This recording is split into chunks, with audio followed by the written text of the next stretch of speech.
I wanted to write the message that sometimes you cannot escape your destiny, because no matter how you might plan it, outside events could send you in a different direction. And in the tragedy of it, because in the book, it's very Walking Thunder character makes it very clear, I do not want you doing this. But he also understood that the call of blood, i.e. his family and his sense of honor, meant that he had to go and do something that he didn't want to do because he didn't want to leave it for someone else to do. Hello, everyone. Welcome to the Author Spotlight brought to you by Apex Media Global. I'm your host, Monica, and I'm excited to be joined by Gary Turner, the author of I'll Take My Chances. He is the son of a career soldier and the grandson of a World War I veteran, which fueled his lifelong just inspiration and just hunger to understand the military background. And I can't wait to get into it today because out of the love for his grandfather, he wrote his book, I'll Take My Chances. So, Gary, thank you so much for joining me. Good morning, Monica. It's a pleasure to speak with you, and I'm looking forward to this. Me too. So, I honestly, when I get to know the people that I speak to, of course, the books are really interesting, but the guy behind the book is also much more interesting. So, I know I mentioned your family's background, like your father and your grandfather. So, how did their personal stories like really strike your interest in military history? Well, when I was a young boy, I'm talking, 2, 3 years old, we were living on a Canadian military base here in Alberta. And you see your father going to so-called work every morning, as I used to call it, wearing a uniform. And he'd have, badges and a few medals on it. And I would always be curious. And the same with my grandfather when he'd come to visit us. We started with Grandpa. Was when he'd come to visit us one time, and I went upstairs in the morning to bring him down for breakfast. And I looked at his bare feet, and they were all just deformed. I asked him what was going on with that, and he told me, "Oh, it's from the war." And then he changed the subject. He had trench foot, and Mm. that stayed with him his entire life. So then I wanted to know what trench foot was. And then there's one door opens, there's another one behind it. So you keep opening doors and learning more and finding out the rooms, what's in those rooms. And that's carried me through my entire life. I'm still like that to this day. Wow, I mean, you describe yourself as a serious student, right? You just love history. You're very curious. Um, and that obviously inspired your work with your book. But how difficult was it to prevent your like curious side from taking over the narrative flow of your novels? It was quite difficult. Um, I didn't expect it to turn into the work that it did turn into. And when I was finished the first draft, which took me 2 years to write, it was 360,000 words long. And I had it edited. And the editor said, "There is no way on earth this is going to flow. You've got far too much historical data in there about British battleships from the First War, and you're going to drown people in boredom." So she gave me some pointers. So I rewrote it and rewrote it and rewrote it. Then I had it edited again, this time with a professional editor, a newspaper editor, a journalist. And he helped me clean it up. He said, "This is a great story." And he said, "We have to correct a few things and tweak a few things here and there." He said, "Otherwise, this is good. So let's go." So I was very aware of that. And also, in junior high and high school, when you're a history nerd or a geek, as we used to be called, you're very aware that the majority of your fellow students could care less. And I kind of kept that all to myself. And so that was when had the chance to start writing. That all, all the background information all came up. Were there parts of the story, like historical data, that you had to omit, but you wish you hadn't? Or like, oh, it's such a good part though, but I guess like for the story, I have to remove it. Oh, most definitely. I couldn't devote 3 and 4 pages to something, a battle between the British and the British and German navies in the First War. even though I found it fascinating. Those are the things I had to take out. And I thought if anybody wants to know more, they can read a little bit, what I'm describing and maybe look it up for themselves. Mm. But I would be really curious to actually see the parts that you omitted with your commentary and like what you think about it. Because I'm sure a lot of people would be fascinated by it too, just like how you were. So yeah, but it did make out a good story. So it was a win-win either way. But yeah, so I kind of wanted to also talk about like the germination of your novel. So in 2011, you toured the Western Front in Belgium and France, like on your motorcycle, which is pretty cool, by the way. And how did that journey lead to like just the beginning of your novel? Well, it was always probably the top of my bucket list, and that was a term I wasn't familiar with until that movie came out a number of years ago. And then when I realized what a bucket list was, I thought, yes, going back to Germany and the Western in France and Western Europe, this is something I have to do. So when I started planning, and there was a fair bit of work involved in planning the trip because I had to fly my motorcycle over with me on the airplane, Calgary to Mm, Frankfurt, and it took the crate and the customs declarations and all of that went on with it. So once I knew that was going to be settled, then I thought, well, I'm going to write. I'm going to take my journal and I'm going to write every day, and I'm going to write down my impressions of what I've seen and what I've thought, and speaking with other people. And I did do that. So when I came back to Canada after the 9 weeks over there, which to me was not long enough to to see all the history that I wanted to see, but I got back and I thought, well, I'm going to write a short story. Now this is where my wife comes into the story because she had encouraged me. She said, well, you have to write about this, because I was telling her all about the trip and the things I'd seen. She said, you have to write a short story, or you have to write a short book, a small book about it. So I did.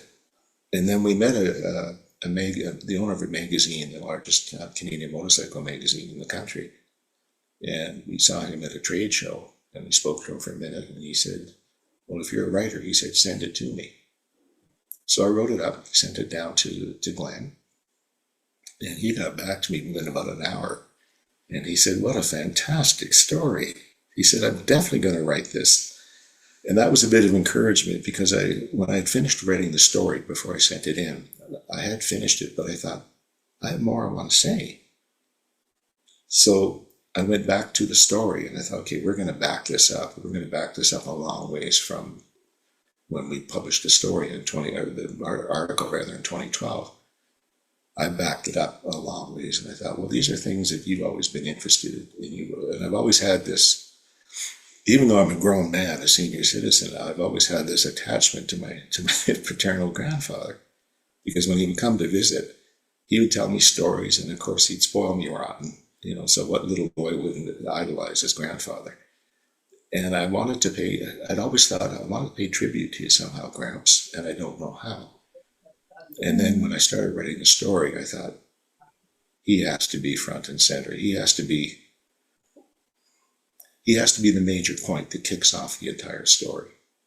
yeah. So that's what I started writing. Now, you'd mentioned, or there was a question, if you could see your grandfather again and spend an afternoon with him and go back there, would you want to listen to his stories? Or would you want to tell him what you wrote about him? And I would want to listen to his stories, but I think before I would start it by saying, Gramps, you had a really exciting life, and you'd say, wow, it was nothing like that, but thank you. And then I would want Oh, him to tell his stories. that's so sweet. I didn't want to talk about it. Your grandfather, Sidney Turner, Correct. why was it important for you to use his actual name?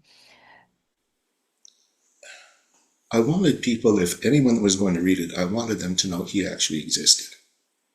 He was an Mm, actual human being in flesh and bones.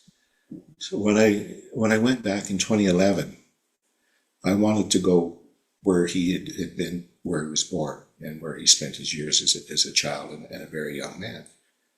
And I went back, and he left home in 1911. He was 17. And and in the book it talks about a family altercation, and that is very much rooted in reality. He Mm. ran away from home at age 17 and got on a boat, came all the way to Canada, and nobody knew where he had gone, and they didn't know where he was until till the first war started and Gramps served in it.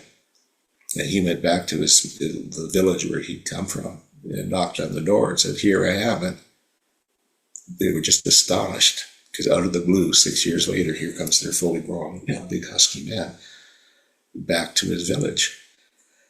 So when I got there, the first day into England, I'd already spent a couple of weeks overseas in France and Belgium. So I went to a little village, and of course the village office was closed. And I thought, well, where am I going to find out a little bit of information? I thought, I know where I'm going to go. So I went to the village pub and I ordered a pint. And they could tell right away by my accent that I wasn't British. And they said, "You don't sound Aussie, you don't sound Australian." And I said, "I'm Canadian." So they said, "What are you doing here in the middle of this little place?" I said, "Well, I came back to find out about my family history. What's your last name?" And I told them, "Turner." "There's a bunch of them around here. We'll phone so-and-so." That's how I found out more about Gramps. So it was important for me to feel as though I had actually come from someplace, if that makes sense, that I had roots beyond, my parents. And when I Mm. realized I was there, and I realized there was family history going back centuries, not just a decade or two. So that was important. And when I was in the village, there was a war memorial to the First War. And I looked at it, and there was half a dozen names on there, and they were all Turners. And I realized these are people that you were related to in some way or another. And that I wanted to write that as well. And for me, it was a lot of those young men were missing after the war and nameless. And I wanted to write a bit of a tribute, not only to Gramps, but also to all of those men. Wow. It's I I believe it's like such a homecoming experience to actually come face to face with your history. And I imagine you were so excited to actually talk to your grandfather about what you found. Um, but yeah, um, but I also wanted to talk about your great great grandmother and her heritage that you used because your book also had like spiritual aspects to it, visions, spiritual messages. Um, how do you feel these elements enhanced your military story? So much of our history is interwoven with military history. Mm. And the records, were what I call great Graham, who I refer to as great Graham, I'm sorry, is there was no written histories. So I've gone back to the small city where she was born, and the reservation, for lack of a better term, is just to the south. And I had to add a lot of detail that I couldn't look up because it just simply didn't exist. But I wanted to write about how our family's history was shaped by the events back in the 1840s, 1850s, and 1860s. And so I wrote that part in. I rather sketched it in places in the book, but I hadn't actually written the preface that's about 45 pages long with the Mhm. warrior walking thunder. And that's a name I came up with. And where that came from was in, excuse me, I was just about to say 1814. In 2014, we took a motorcycle trip, and I brought my wife, and I said, I want to go to the Black Hills. And I told her, I said, that was the Sioux nations, that was their idea of heaven on earth, were the Black Hills. So I went, and there's a mountain. It's called Bahasapa, and in English it's called Bear Butte. And I went and I sat there underneath a tree, and I closed my eyes and I looked up at this, or I looked up at it, and then I closed my eyes, and I had what I consider a vision. And that's where the character, the young man who went up the mountain, as they did in those days, to have his vision to tell him who he was going to be as a warrior, as a grown man. And I had that vision for myself, and I could imagine it. And I could imagine him coming down, walking back down the mountain after he'd had his vision, and he knew who he was. He hadn't quite come up with a name yet, but as he's walking down the mountainside, and the people of the village are looking up at him, and there's thunder and there's lightning and driving rain, and he's yelling at the gods for trying to disrupt his vision quest. And then Mm. in the story I wrote, look, he's walking through the thunder, and that's where the name came from, was Walking Thunder. So I wanted that to be all through the entire story, was the visions. He wanted to be a man of peace, and circumstance Mm. forced him at times to be a man, to be a warrior and to fight. And that's what I wanted to write through the entire story, that sometimes, even though you are a peaceful individual, sometimes you're in a situation where you simply have to become a warrior or fight. Right. Um, I was actually very gravitated towards the spiritual side, the mysticism, the mystical visions of the Sioux warrior, um, the Walking Thunder, right? And if I remember correctly, the warrior also had Sidney's blue eyes, and he was his spiritual guide. Did you have any like what was your thought process? Like, did you mean to actually put that in the story? Like, was it imperative that they both had the same blue eyes? I just thought it was a Yes, detail that I didn't want to overlook. Yeah. it was, because it was so different. Mm. It was so different from blue eyes. In these days, there's so many. Anyway, it was a rarity among native peoples to have blue eyes. And my grandfather had blue eyes. So I wanted it to go back to that, and to mark him as being someone, being different in a good way. Mm. Yeah. And so I don't know where to go to pay homage to the Walking Thunder character, but I think about it every day. I what I really appreciate about your book is it's not just the historical drama, but it also talks about destiny and kind of being torn between like your destiny and wanting to fulfill your destiny. I mean, like the prophecy of like the walking thunder, like telling Sidney, "Oh, you have a son of our blood," but that his path is not one of war. Um, can you talk more about the prophecy and especially the spirit's final message when Sidney was dying? That for me was, well, I'll be honest. When I was writing that the first time, the tears were coming, Yeah, I can imagine. and it was a message. I wanted to write the message that sometimes you cannot escape your destiny, because no matter how you might plan it, outside events could send you in a different direction. And in the tragedy of it, because in the book, it's very, Walking Thunder character makes it very clear, I do not want you doing this. But he also understood that the call of blood, i.e., his family and his sense of honor, meant that he had to go and do something that he didn't want to do, because he didn't want to leave it for someone else to do, if that makes sense. You had to carry your own load in order to get a satisfactory outcome. And I don't know if I'm making sense in that regard, but that was what I wanted. And he was very unhappy that his descendants were going to war, but he understood the reasons. And that goes through the entire story. Do you also personally believe that our path is preordained? I don't know. I think we have the ability to change our path, to recognize the danger that maybe you're going the wrong direction. Um, and I don't believe in inevitability. I don't believe in that because I believe you can open a different door, and from the one you're on. And when you recognize you're going on the wrong path, it's Yeah. up to you to make a change and go in a different direction that's healthy and true to yourself.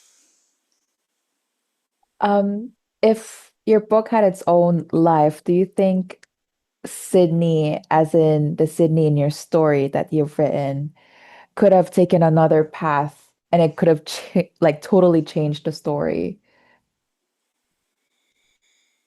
Or like all roads would have led to the same path anyway? I've thought about this a lot because I have hundreds of history books, and I mean hundreds. The ones you see over my shoulder, that's maybe 5% of the books I have. And I've read a lot of stories, personal anecdotes from the young men who actually went there. And society demanded that they go because they were all, the British Empire. I know that's quite a bit different from the United States. But Canada at that time was still considered not a colony, but it answered to Great Britain. And the people of England at that time, back in the very early 1900s, you'd had the Victorian era where England, the British Empire spanned the entire globe, and they thought, well, we're bringing civilization and education and all of that, and a form of democracy to the planet, and that has to be defended. And that's something that I know my grandfather would have believed as well. And he joined the Canadian Army in 1915, but he didn't get over. You had to sign a separate attestation form to go overseas, and he didn't sign that until 1917. But then he did go, and he was wounded. And the book is also, like all three books, are also about PTSD and how that can change a Mm. person's life and outlook, and how some people actually succumb to PTSD, and other Mm. people fought through it, and other people just, it was just part of their life. I know Gramps had that. He had PTSD. I didn't know what it was at the time. It hadn't even been diagnosed yet, because in those days, Vietnam was in the future. So Gramps Mm. had it, and I know my father had it because he'd fought in the Korean War with the Canadian Army. He'd gone over on the United Nations mission, which was originally described as a police action and turned into a full-blown war. And my father was a machine gunner, so that probably tells you all you need to know about what he went through. And he came home with PTSD, and it wasn't until his late 50s that PTSD became not common knowledge, but it wasn't exactly a hidden secret anymore. Yeah. And I understood now. I understood far more about their behaviors. Having seen that and growing up in a house where, and I don't want this to sound as though I'm putting down my father, because he went through what he went through as a young man, and it was always the same thing in those days. And as a young boy, living on an army base in the late 50s, early 60s, it was like, stop your crying, stiff upper lip sort of thing. Nobody wants to hear all that. Just carry on. So, in order for it to come out with my grandfather, because I saw some of that, and also with my father, some of their behaviors were really very bizarre. And so in the second book, I really dive deep into how PTSD changed the life of Sidney Jr., who was Sidney's son, he went away to the Second War, and he came home a shattered wreck, Mm. and a blithering idiot, an alcoholic. So I was also trying to explain how that sort of thing affects people that can affect military people, and and I still associate with. I belong to a motorcycle ride in Canada. It's a cross country motorcycle ride. It goes on every year. It's called the Rowan Barrage. And the ride starts in St. John's, Newfoundland, which is, you can't get any further east in Canada unless you're going to be swimming in the Atlantic Ocean. And we ride across the entire country. And it's to raise awareness about PTSD. And it's a fundraiser. And people, when they realize what with the motorcycle, because there'll be times when, say, 100 motorcycles will ride into a town. And they'll want to know what's this gang doing here. And then they see the veterans patches. So it's also, in a way, bringing it to the attention of the people, so we can bring it to the attention of the government that we need to help our veterans, and we need to do a much better job of it. And that is something I'm passionate about. And that's why, even though I'm not a veteran, it's something to me that's very important. And it's why I wrote a motorcycle article that was published in the spring in Canada about the 2024 ride. And thousands of people have read that and have reached out to the organization to talk about how we may be failing our veterans as a nation. Yeah. So I know that's a long ways away from Sydney, but that was one of the motivations for writing the story as well. Thank you so much for talking about this. And it's also important that people understand more about PTSD, obviously, and how it has also to be addressed from a bigger scale and not just in families. Because there's like love can only get you so far. PTSD is a real thing. So thank you for doing that. And it's refreshing to also see how you talk about this, and it comes from a place of compassion rather than just like, oh, what what was that? Like it was so bizarre. But I also wanted to talk about that. So when you kind of learned more about PTSD, did you also have a like coming back to self moment of like, oh, I understand it now. It was bizarre back then and I was hurt back then, but I understand it now.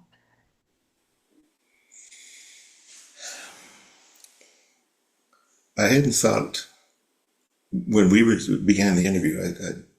I don't want it to be about me. I Hmm. have PTSD as well Hmm. from my career and some of the personal tragedies. So when the on the ride, when the day's ride is done, and you might go for dinner and have a beer or two with some of the guys, and they start talking, and then I'm nodding, and they said, a couple of, I'll never forget this. Two of them one evening just looked at me and they said, "You got it too." And I said, "Yeah, I do." And I said, so when I wrote about it, Monica, in the books, it was coming from a very personal place. Some of the mood swings and the craziness and all of that goes on with it. And feeling as though you're trying to get out of your own skin, get out of your own, like you don't even want to be yourself at times. And it helps that it helps that you have friends. I'm talking to my veteran friends that, they're no further away than a phone call. Let's go for a coffee. My wife is aware of it, but she's not quite sure what to think of it. And you can't fault anyone for not being able to relate to something that they haven't experienced. I hope that makes sense. Absolutely. And thank you for answering my question. I didn't mean to pry or be too personal.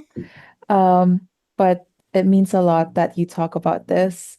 And it's good that you also use your platform and your voice and your pen to talk about something like PTSD. I'm sure like a lot of people hear about it and know theoretical what it is, but like just experiencing it, it's a whole different story. And it's a shame that people get villainized for having it because of the symptoms, but it's a real thing. And yeah, thank you for sharing that. Um, but I want to talk about something lighter.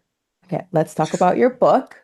Um, is there a question that you wish people would ask you when you talk about your book? There's questions that I wish they wouldn't ask because because it's very personal, especially it's a trilogy. So halfway through the second book, character based very much on myself, who as a teenager in high school meets his future wife. And I Mm. based that very much on my meeting my wife a long, long time ago and the ups and downs that went with that. You know, when you're young, when you're a young man, not a young woman too, you're not always sure about yourself or where you fit in. And so I wrote about some of those experiences, and that are very much based on our own personal story. So, you know, then people say, well, did she really do that? And I said, well, I wrote down my experiences. So I don't want to, I refuse to be definite and say yes and point the finger. Yes, she did that. He did that. But anyone that knows us fairly well can read along and read between the lines, and they just chuckle reading it. So the whole book, yeah, deals with a lot of tragedy, situations and whatnot. But I wanted to end it on a positive, happy note, and I did. I really did, and it was based very much on um, our own personal story. And when I wrote it, people said, "Well, why did you write it really?" And I Mm. said, "I wanted to write it for my wife because 40, 45 years ago, I would write her letters. You know, I was a young man, but I would write her letters trying to talk about my feelings. But more than that, because you're speaking for myself, I was hesitant to bring my true feelings out. So I would talk about my motorcycle journeys and describe where I'd been and what I'd seen and the spirits I felt. And I'll never forget, after one letter I wrote her, I saw her a couple of days later and she just looked at me and she said, "That was enchanting." And Oh. I'd never heard that before. You know, and I said, "Well, I'm just writing." She said, and she looked at me and said, "Gary, do you ever read what you write?" She said, "This is amazing how you write." And I hadn't thought that. I mean, I was a typical, mid-20s young man, with my own personal challenges. And so I'd never forgotten that, even though there was times when she wasn't a part of my life. She really wasn't, but I never forgot her. But I never wrote. In all that time, I never wrote because she was that audience I wanted to write for. And I know that kind of sounds kind of sappy and all of that, but I think your inspiration has to come from somewhere, and that's where mine came from. So when she came back into my life, I was planning the trip in 2011, and I wrote her a letter and said, I would love it if you could join me for a couple of weeks over in Europe. And so she came over, and we Aw. spent. That's so sweet. Oh, now I'm like giggling and smiling. That's Well, wonderful. and that was what set off the two things that set off writing the books. Monica was one, the bucket list to go over there and do all of the historical research Mm. and simply have my idea of fun was doing that. And then Beth came over and she said, "So have you got all that out of your system?" I said, "Well, for now I do," because I'd been over there about 5.5 weeks. And she flew over. I met her in Frankfurt. And then she said, "Have you got all that out of your system?" I said, "Well, yeah, kind of." So, well, that's good because let's go do something fun now. So I knew what she meant, and she knew about my historical fascination. So we spent 2.5 weeks in Bavaria, through Switzerland, and into northern Italy through Venice, in Austria, and we had the time of our lives. And so when we finished the ride, and I live in Alberta, and I don't know if you know Alberta at all. Mhm. Have you seen the Yellowstone series? Oh, I've been meaning to, but I know of it. Yeah. Okay. Well, when you do get to it, where we live in southwest Alberta is very much like Yellowstone. The mountains are just right over there, and it's cowboy country, cattle country, and we live in a little village, and it's not uncommon, when you go down to the village post office to see the fellow pull up. He's a real cowboy, not a city cowboy, but a real cowboy. And I go to the village cafe and you hear the ranchers and the cowboys talking. And I just love to sit and listen to them. I don't even want to speak.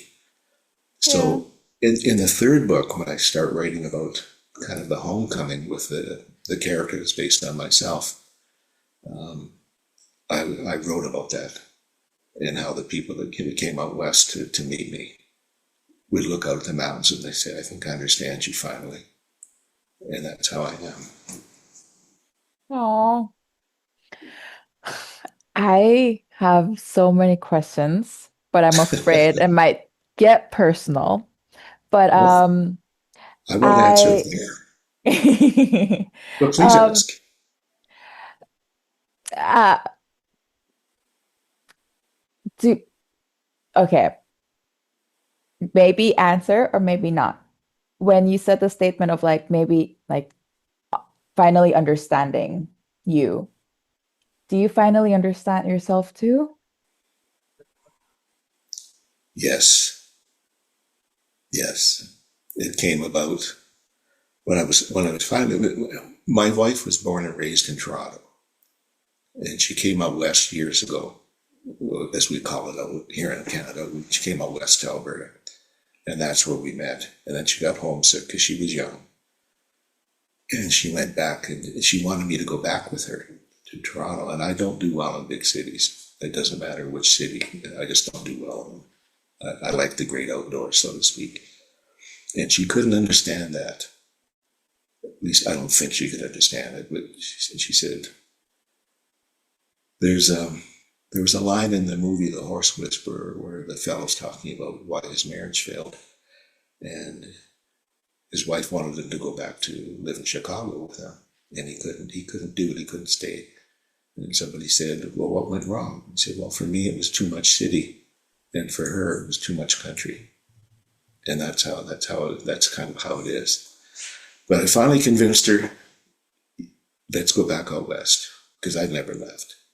I'd never left. And she came out, and when she came back, after we'd done the Europe, and I flew back, and I said, I want you to come out to Alberta and see it again, because she hadn't been out in 25 years.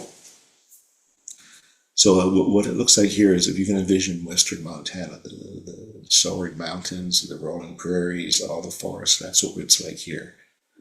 So I played it kind of dirty, so to speak, when she came out, because I planned the route. She was out for 6 days. I went, took her all through the mountains, all the beautiful mountain lakes, the rolling foothills. Then she saw it again, and she said, I'd forgotten how beautiful this is. She said, finally shook me and said, Gare, now I understand. And she came out, and here we are. So we have this big city girl who lives now in this village of 300 people in the middle of cattle country. And every time I think about it, not every time, but a lot of times I think about it, I just chuckle and thought this sophisticated big city girl is now out here in this little village with the mountains and the cattle and the buffalo and all of that. So I No. guess I did answer your question. Yeah. Yeah. That's that's so sweet. I guess to be loved is to be understood. And that's the Okay. greatest example. Um, but that was after 2011, right? Like when you did the 2011 tour. Yes. Mm. Um, I also wanted to ask, like beyond your 2011 tour, what kind of like historical records did you rely on to write your books? For the real details, if that makes sense, I went to, Mm. as you can see over my shoulder, I have hundreds of books. So I relied on them. But a lot of people, when they asked about that, I said, well, it's up here. I carry that with me every day. And I said, I have a very good friend. She's a military historian as well and an author, and we tease each other which one of us is the biggest history nerd. But we get together, we have conversations that we think are fascinating, and other people listen for a few minutes. Okay, I'll be back after I go shopping or something. Um, it's I don't know. I don't really know how to answer beyond that, Monica. It's just Mm, it's a lifelong. There's two things I've been obsessed with my entire life. One of them is history, and the other one is motorcycling. mm. Yeah, I guess we have different ways of like trying to understand ourselves and people around us. But I do have three more questions for you, Gary. Okay. Um, as if they weren't personal enough. But I do have a little segment where I ask like people I talk to, what would blank do? So now it's like, what would Gary do? And I have scenarios where I wonder, what would you do in that situation?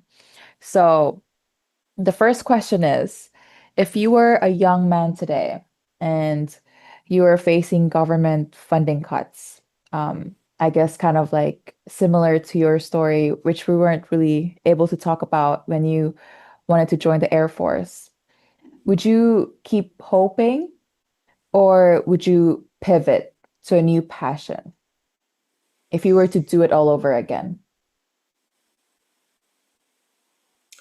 I waited 5 years for an opening, and it never came.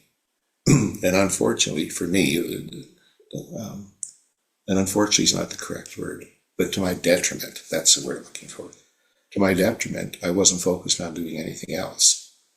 Whatever occupation I had at the time was to earn money to support myself while I was waiting for this opportunity to come along. And then when it didn't, I thought, well, you can't. I don't want to be blue collar labor all my life if this is not going to work. So I put on a shirt and tie and entered the business world. And I did that for 20 years until I realized that, and my wife had said to me years earlier, that's how we met. We're working for a bank. And after she got to know me fairly well, she said, "You're not a banker. You need to go and find something different." So, as I said, I wore a shirt and tie for 20 years. And then this may surprise you where I'm going to go with this next. I had always been fascinated by big equipment, big trucks, buses, construction equipment. And when I used to see a beautiful Kenworth or Peterbilt rolling down the highway on a bright sunny day, I thought, well, wouldn't that be fun? So I went and got my commercial driver's license, and I was a trucker for 20 plus years. And Wow. something people have said, you drove truck. Yeah. But you wrote this book. Yeah, I know. And that's one thing, in case it's not obvious, I still get a little frustrated with it. People say, you're a trucker. How could you be smart enough to write a sentence? Never mind. But it has to come from somewhere, and I firmly believe that not influences, our experiences and things we see influence us, our decisions, to greater or lesser degrees. And so when I began writing the books, I'd already started writing them at home. And I told Bets, she said, what are you going to do with this? I said, I'm going to write a story, but I'm going to write it for you. But I used to take my laptop with me every day in the truck because there'd be times I'd be sitting somewhere for 2, 3 hours, or if I was on an overnighter, I would sit in the bunk at the end of the day and I would write. And on my days off, there was days I would sit down, I'd write 8, 10,000 words, and it just Wow. poured out of me. But it was there, and it had been there all this time. And it's like, when you open a rusty water valve, you got to turn it and turn it and turn it, and finally it starts coming out. And then you open it all the way, and it just gushes out. Well, that's how I describe how I started writing.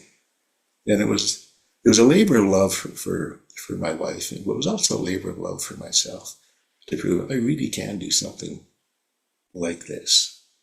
And I didn't start to write it to be, this book that people would want to write. I just wanted to write it for myself and get it out of my system, so to speak, if that makes sense. Yeah, it makes perfect sense. But I also feel like, wow, I have no excuse to not work at all or to not like pursue my passions. Like you were doing it like for 2 hours, writing 8,000 words. That's that takes a different like set of skills and passion, I guess. Um, but I also want to talk about like you rode motorcycles for 50 years, right? Without your parents' knowledge. Is that right? In Like, the yeah, in in the the beginning, beginning, yes. right? If you had to do it all over again, would you still keep your obsessions a secret to kind of protect your autonomy, or would you be more open? No, I would have done it the exact same way all over again. Because when I first got on a motorcycle, Monica, and here I'm going to show my age, in case you can't tell by the gray hair. I first got on a motorcycle in 1968, and that was very much the outlaw image, the motorcycle gangs and all that. And you just didn't ride a motorcycle. And if you did, you didn't tell your parents. And it wasn't until about 3 years later when we were in Germany and I found some small motorcycles and I had friends over there. So, yeah, take the bike, let's go for a ride somewhere. And that's when they realized. And then they were very unhappy. And I wanted to buy a motorcycle over there because I had gone to work for the Air Force by then and I had my own money. But in order to do it, I had to get my father's signature because he was in the military and I was a so-called military dependent. So I went to him with the paperwork and said, Dad, I want to buy this motorcycle. This is where I have to go and get it. But I need your signature on this form. He said, okay. I said, tell you what, I'll sign this. And if Mom agrees, I will sign it. End of story. So it took a few more years. And once we come back to Canada, and I saved up some money and I bought a motorcycle, and I've owned a motorcycle now every day of my life for just about the last 50 years. And I've been over just about all of Canada. I've been to Alaska with it. I've been to California 3 or 4 Wow. times. I've been to Texas and Colorado a few times. And I don't know about you, but for me, a motorcycle trip is how I recharge my batteries every year. Hmm. It's, I know maybe some people go rock climbing or they go boating or whatever it is they do. And I just like the sense of being on my motorcycle. And when I go on tours, and they're usually 3 weeks long, I can't imagine being any freer in this life than that because I don't know where I'm going to stop for the day. The road could go, okay, there could be a fork in the road, and I kind of flip a coin up here. Okay, let's go left, see what's over there. And you don't have to answer to anybody. At the end of the day, I pull into a campsite, put up my tent. In 1983, I finally bought a brand new BMW. So I went to Yellowstone Park, and I don't know if you've ever been there, but I can understand why Native Americans thought this was heaven on earth too. But I'd set up my tent and I was cooking my supper, and the next spot was an older couple from California. They had a little motorhome, and I was chopping wood, and this woman calls over to me, and she said, "Come over and get." I said, "We'll lend you an axe. You can't cut all that with a hatchet." So I went over to get the axe, and I've never forgotten their names either, Pete and Lucille. And Lucille looks at me and she says, "Young man, does your mother know what you're doing?" And she Oh, couldn't imagine why somebody would want to do something that dangerous. But the counterpoint to all of that, I was thinking, I'm on a motorcycle and I'm safe. I've been trained and I've got a good idea what I'm doing. And their husband, I'll never forget him, Pete. We got talking and I mentioned, he asked a little bit about me. I said, I'm an Army brat and I know a little bit of history and I know a little bit of American military history. And he said, well, then I guess you know about Pearl Harbor. I said, oh, yeah. I know quite a bit about, I've read quite a bit about Pearl Harbor. He looked at me and he said, I was there on December 7th. And my jaw dropped. And he described an event on that day that I had read about, and he survived it when many of his friends didn't. And that to me was my first real, what's the word I'm looking for, encounter with someone who had lived and been through something of such historical significance. And I just let him talk. And I said, that was 43 years ago, 42 years ago. And I've never forgotten him. I know he's passed on since then. But that's the sort of thing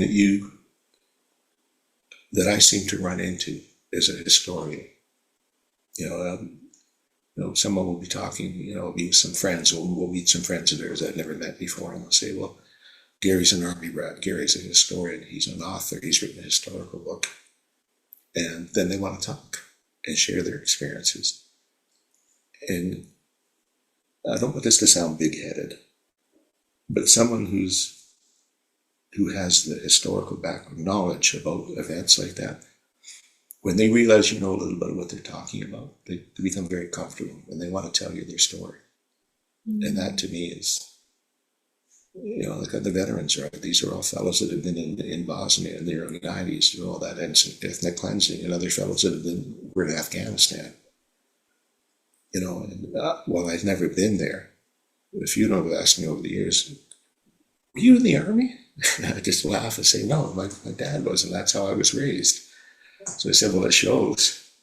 And as my wife says, with these fellows that you come to know and consider brothers, you have finally found your roots again, if that makes sense. I don't know about you, Monica, and you don't. I'm not here to ask you a whole bunch of questions, but where you come from, and you think, yeah, that's where I come from. That's my foundation, and to find something that takes you back there with someone who can identify with what and who you are, to me it gives me a great sense of peace. And that's what writing the books was about too, was a sense of peace. And I paid tribute to people that were important to me. Thanks for sharing that, Gary. I think after this interview, I'm going to ask a bunch of questions towards myself and figure that out. Yeah, thanks. Okay, last question, I promise. So, you describe your grandfather as a spiritual comrade in arms. If you could spend one day walking a battlefield with the real Sidney Turner today, would you spend the time asking for historical facts or sharing what you wrote for him? And I know you touched on it a while ago, right? Um, but maybe elaborate a little bit. In 2011, when I did my tour, I wanted to visit the site because I don't know if you've ever been to France and done anything like that, but these old areas have memorials. And I wanted to find where his regiment's most famous battle of all time took place, and I couldn't find it. I was riding back and forth on these narrow little country farm roads through the fields and up into the forest and whatnot. I could not find it. I finally stopped the bike, and I was going, oh. And all of a sudden I felt a hand on my shoulder. And away I went, and I found it. And that to me was, Gramps, you've never left my side. So to answer your question that way, Monica, is I would want to hear his story. Because to me, that would have been far more important than me telling him, well, you should see what I wrote about you, Gramps. And he said, that never happened to me. He said, well, it should have. And, so yeah, and I remember when he died, it was my first experience with the death of someone who was a close family member. And the other ones I accepted, okay, well, they'd lived their whole lives. And, people pass on. But when Gramps went, to me, he'd always been there. And it took me a while to accept, well, it's not up to you to dictate when and how long he's here. He has his own path. And so, yeah, so if Gramps and I could spend the afternoon again at that place in northern France, I would just be happy to sit down beside him and just let him tell me his story because he was that important to me. Yeah. Oh, I guess that's the best way to wrap up this interview, though I want to hear more stories, to be honest. But I guess the last question is, Gary, where can our viewers find your book? That's it. Oh, it's you can Google Gary Turner author, Hmm. and it's available on Kindle. And if you do look up Gary Turner author, you will find some pages and you will find some reviews and stories that people have shared on my and I'm of the generation that finished high school before computers came along, so I'm not very computer literate. But if you dig a little bit and you're patient, you'll find out quite a bit more. But as I said, it's on Amazon Kindle. You can order the books that way, and they're available. Not PDF. What's the other one? You can download the Kindle. story. Hmm. Okay, now I'm showing my my lack of technology skills. But I can rebuild a motorcycle engine at home, no problem. Yeah. Um, but yeah, thank you. Maybe you should write about that too, maybe about motorcycles. Um, but yeah, thank you so much, Gary. We'll link the books in the description below, your website to Gary Turner, author. Um, I mean, I did my little digging. It's absolutely worth it to dig into everything, but it's different to just hear it firsthand. So thank you so much for sharing your background, your family history, and for actually being really open and honest and vulnerable, despite me asking a little bit of personal questions. And I really appreciate people like you and your wife, Betsy, for existing and creating beautiful stories like this for people to read. And thank you again also for using your platform to share and talk about PTSD.